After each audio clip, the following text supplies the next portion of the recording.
Alrighty, yeah, Ultimate Spider-Man ended, and if I'm being honest, I am extremely disappointed with this run.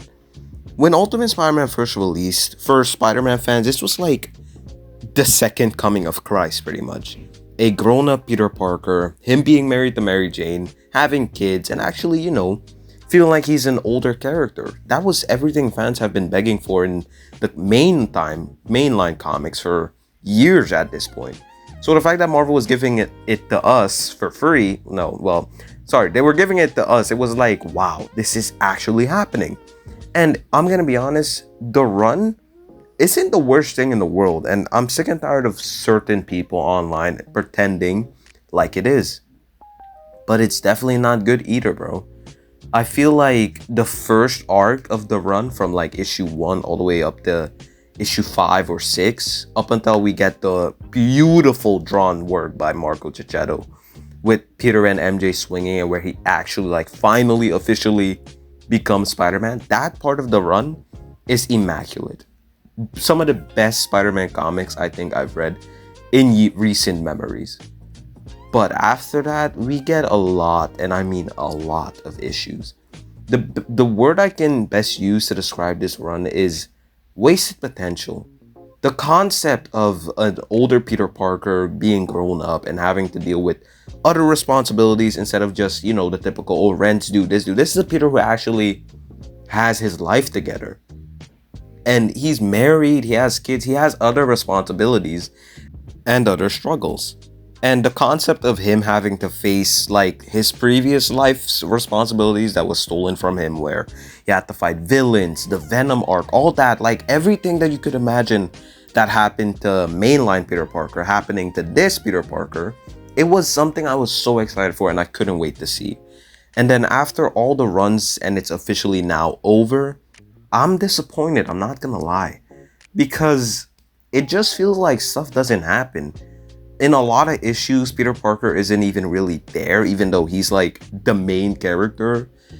MJ is done great, in my opinion. She's one of the best parts of the run. She's such a supportive and loving wife. And even the ending, while I didn't like it, it had a lot of cute and adorable moments I felt like were epic. Them recreating the ending with the final shot from the first issue, but with Peter's family this time. It's adorable, it's cool. But other than that, the run was just all over the place, dude. First of all, I'm not a fan of how Kingpin and Mr. Negative got offed in the run. I thought that was just a really like, whatever type stuff scenario. And the whole happily ever after type ending that they gave Peter, like the most simplistic and low stakes ending. Like, a massive part of this run that so pissed me off was Harry in I think issue 6 or whatever, they get AIs installed in their suit, and Peter obviously he picked himself as an AI while Harry picked his father, like, Norman Osborn, who is dead in this universe. And Norman Osborn is one of those, everyone knows how much of an a-hole Norman is and how much of an a-hole he can be. And naturally throughout the story, we see Norman constantly like say how he's disappointed in Harry and everything. And they just end that off at the ending where it's like he just turns it off with, bro, you should have done that from the start. There are no stakes when it comes to that. I thought Harry was eventually going to turn into this evil like Green Goblin or whatever. But he doesn't. It just ends like that. So many things, like Otto also becomes Superior Spider-Man in this run, and we get nothing on why he's Superior Spider-Man, how he is Superior Spider-Man, what happened in those 3-month time skip or whatever. It's just gone. Peter is barely in the run itself. There's a lot of issues where he's not the main character, which isn't a problem. But when your run is 24 issues long and we don't get that much with Peter Parker at the front and center of it, it's like, what's going on? Especially with the monthly release, it's like you can have one issue for a month where there's no Spider-Man, even though it's a Spider-Man related comic. And then the next issue you might get a little bit of Spider-Man scenes with like 2 or 3 panels amazingly drawn. And then the next panel, it's like this was such a messy type run. Outside of the other issues, like I said, the first issue all the way to the 5th or 6th, godlike. Everything after that is pretty mediocre. All that said, I think the run was by itself just an okay Spider-Man run. The for like I keep repeating myself, the first issue all the way up to the fifth or sixth, immaculate. Everything after that isn't awful, but it's not S tier. It's not great either, which sucks as a Spider-Man fan because it feels like, we suffer a lot as Spider-Man fans, bro. The mainline universe is kind of in shambles. Although I like some aspects of Joe Kelly, his run, I still don't outright love it. And, stuff is just all over the place, especially when it comes to the comic book industry with Spider-Man.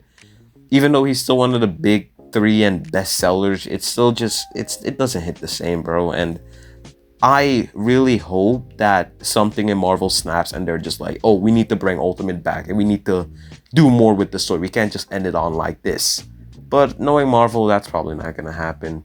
If you want my rating on the run, I would say it's a solid 7 out of 10 book run for Spider-Man. I'd highly recommend it if you are a newcomer to comics and a new Spider-Man fan. I'm a casual reader and I read it like one issue and then waited a few months for a couple of issues to come, then I read it again, and overall I'm fully caught up and I would say it's still a solid 6 or 7.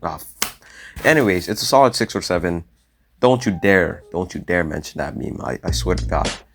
But yeah, that's all I have for today. See you guys in the next one. Peace. When the camera's off, I'm geek. Too geek to even speak. Trying to not to peak, but I do as I please. I ain't ever gonna tweak. I keep dropping this streak, but you know that's not what I mean.